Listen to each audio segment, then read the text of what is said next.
बैंकार्ड surgery के बाद क्या करना चाहिए और क्या नहीं करना चाहिए। हेलो दोस्तों, मैं doctor Sanjeev Yadav, physical therapist, cruciate में आपका स्वागत करता हूं। आज हम इस वीडियो में बात करेंगे कि बैंकार्ड सर्जरी के बाद क्या करना चाहिए और क्या नहीं करना चाहिए। अंत तक जुड़े रहिए और हमारे चैनल को सब्सक्राइब कीजिए।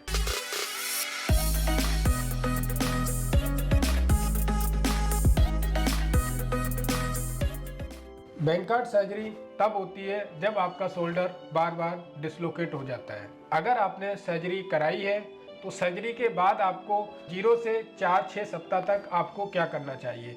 तो शुरुआत में 1 से 2 सप्ताह तक आपको फोकस करना है कि आपने जो सर्जरी है उसको बचाना है। तो उसको कैसे बचाना है कि आपका शोल्डर स्लिंग, शोल्डर ब्रेस लगा के कंधे को अपने शरीर के पास रखना है, जिसको हम बोलते हैं शोल्डर इमोबिलाइजर। शोल्डर स्लिंग पहनना है। शोल्डर स्लिंग आपको 6 सप्ताह तक पहननी पड़ती है और आइस पैक लगाना है।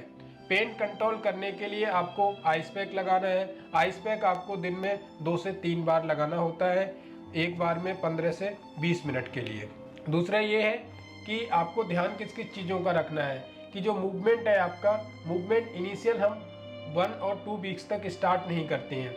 बेसिक मूवमेंट्स जैसे एल्बो और रिस्ट जॉइंट के आप मूवमेंट कर सकते हैं, एल्बो जॉइंट का मूवमेंट कर सकते हैं, शोल्डर पर आपको मूवमेंट नहीं करना है। दूसरी बात यह है कि क्या क्या चीज़ अवॉइड करना है, जैसे कि आपको सर्जरी वाले हाथ से धक्का नहीं देना है, कोई भी चीज़ को उठाना नहीं है, किसी भी चीज़ को अपनी तरफ खींचना नहीं है, और सोने के लिए आपको अपोजिट की तरफ करवट लेके सोना है। जैसे आपके सीधे कंधे की सर्जरी हुई है तो आपको बाईं तरफ करवट लेके सोना है, जैसे कि दूसरी तरफ करवट लेके सोना है। तो दोस्तों, सर्जरी के बाद 1-2 सप्ताह तक शोल्डर का मूवमेंट नहीं करना होता है।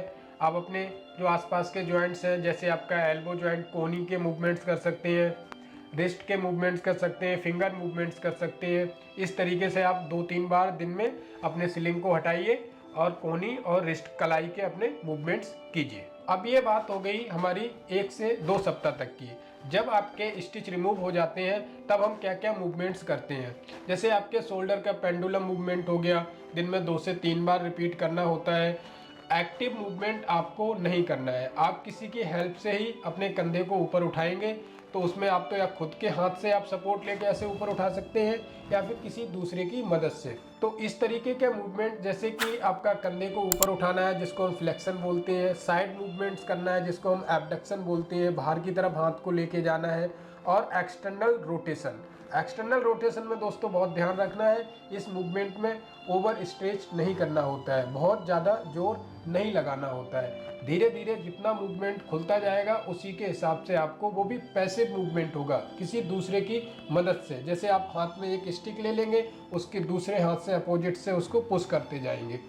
तो इस तरीके से आपको इन चीज़ों पे ध्यान देना है। तो अब हमारा शोल्डर का मूवमेंट जब हम करते हैं तो हमारा टारगेट ये रहता है कि 6 वीक तक हम एक्टिव असिस्टेड मूवमेंट्स पर जाते हैं। आपके शोल्डर के मूवमेंट 6 वीक के एंड तक कंप्लीट रेंज आ जाए, वो भी पैसिव। पैसिव रेंज का मतलब है कि किसी की दूसरे की मदद से हाथ आप पूरी रेंज तक ऊपर उठा सकते हैं।